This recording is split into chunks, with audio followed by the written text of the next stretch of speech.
Now, part of the problem is this word salvation. People don't understand it.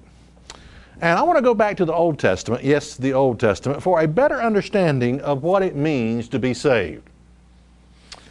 Now, let me just set it up for you, what I'm talking about here.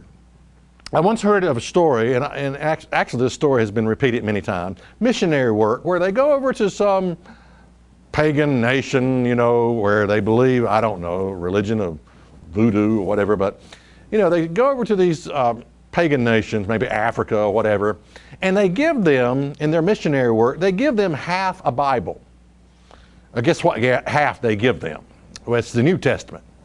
And they supposedly get them saved.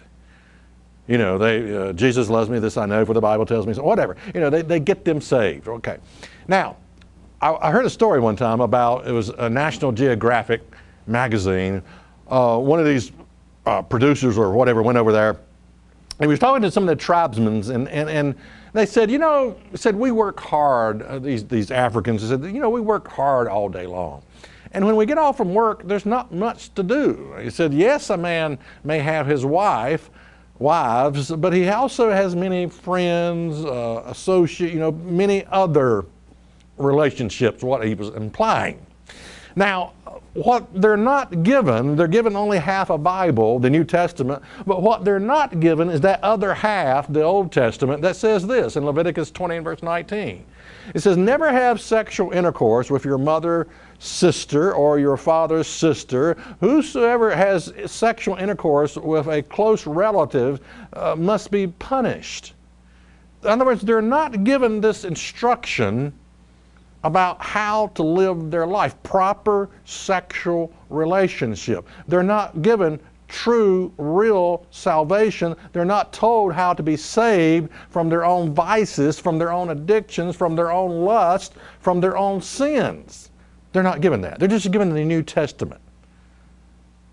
Are you with me on what I'm trying to tell you here? In other words, they're not told or talked about, they're not told obedience to the seventh commandment. Thou shalt not commit adultery. Did you realize that if as our nation, if we would keep that one commandment, we would wipe out all sexual transmitted diseases in a couple of years? It would be no more if we would just keep that one commandment. Of course, there'd be a lot of lawyers out of work too, and that'd be a good thing.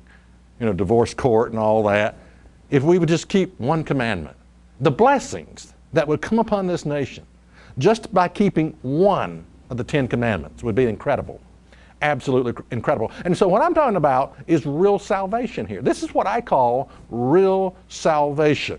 In other words, salvation is a way of life for the individual who is truly saved. It's a way of life.